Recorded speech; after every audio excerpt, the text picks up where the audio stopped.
എല്ലാവർക്കും നമസ്കാരം. പെട്ടെന്ന് തയ്യാറാക്കാൻ പറ്റുന്ന വളരെ ടേസ്റ്റിയായ ഒരു കറിയുടെ റെസിപ്പിയാണ് ഇന്ന് ഷെയർ ചെയ്യാൻ പോകുന്നത്. ഈ കറി ഉണ്ടാക്കാൻ വേറെ പച്ചക്കറിയുടെ ആവശ്യമൊന്നുമില്ല. സവാളയോ കുഞ്ഞുള്ളിയോ മാത്രം മതി. എങ്ങനെ ഉണ്ടാക്കുന്നത് നോക്കാം. ഈ കറി ഉണ്ടാക്കാൻ ഞാനിവിടെ കുഞ്ഞുള്ളിയാണ് എടുത്തിരിക്കുന്നത്. ഏകദേശം 15ഓളം ഉള്ളി എടുത്തിട്ടുണ്ട്. പിന്നെ ആവശ്യമുള്ളത് കുറച്ച് പുളിയും കറിവേപ്പിലയും പച്ചമുളകും. പാനിലേക്ക് 2 ടീസ്പൂൺ എണ്ണ ഒഴിക്കാം. എണ്ണ ചൂടായിട്ടുണ്ട്. കടുകിടാം.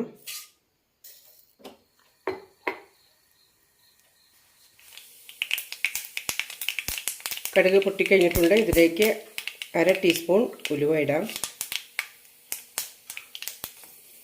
ഉലുവ ചോന്നിട്ടുണ്ട്. ഇതിലേക്ക് കറിവേപ്പിലയും മുളകും കൂടെ തന്നെ ചെറിയ ഉള്ളി അരിഞ്ഞത്. നീളത്തിലാണ് അരിഞ്ഞിരിക്കുന്നത്. നന്നായി വഴറ്റാം. ഉള്ളി ചെറുതായൊന്ന് ചുവന്ന് കിട്ടണം. വളരെ സിമ്പിളായിട്ടൊരു കറിയാണ്. എന്നാൽ ചോറിൻ്റെ കൂടെ നല്ലൊരു കോമ്പിനേഷനാണ്. പച്ചക്കറിയൊന്നും ഇല്ലാത്ത സമയത്ത് നമുക്ക് ട്രൈ ചെയ്യാൻ പറ്റുന്ന റെസിപ്പിയാണ്.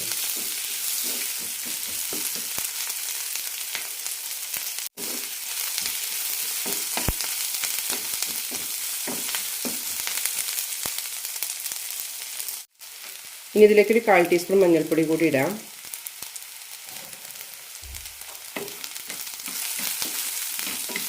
നന്നായി വഴറ്റിയെടുക്കാം.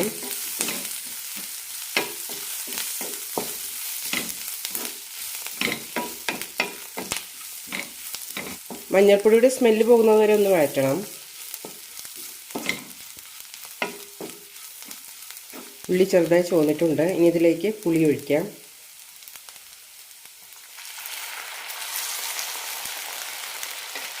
കറിക്ക് ആവശ്യമുള്ള ഉപ്പ് ഇടാം. നന്നായി തിളപ്പിക്കാം.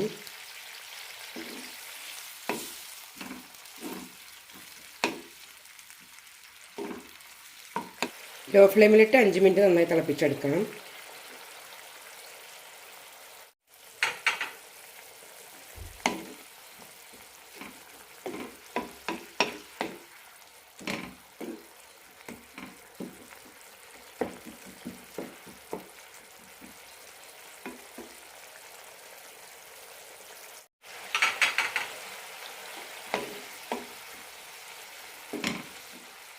കറി നന്നായി കുറുകിയിട്ടുണ്ട്. ഇതിലേക്ക് കുറച്ച് ശർക്കരയുടെ പൊടി കൂടി ഇടാം. 1/2 ടീസ്പൂണാണ് ഇടുന്നത്. നന്നായി മിക്സ് ചെയ്യാം.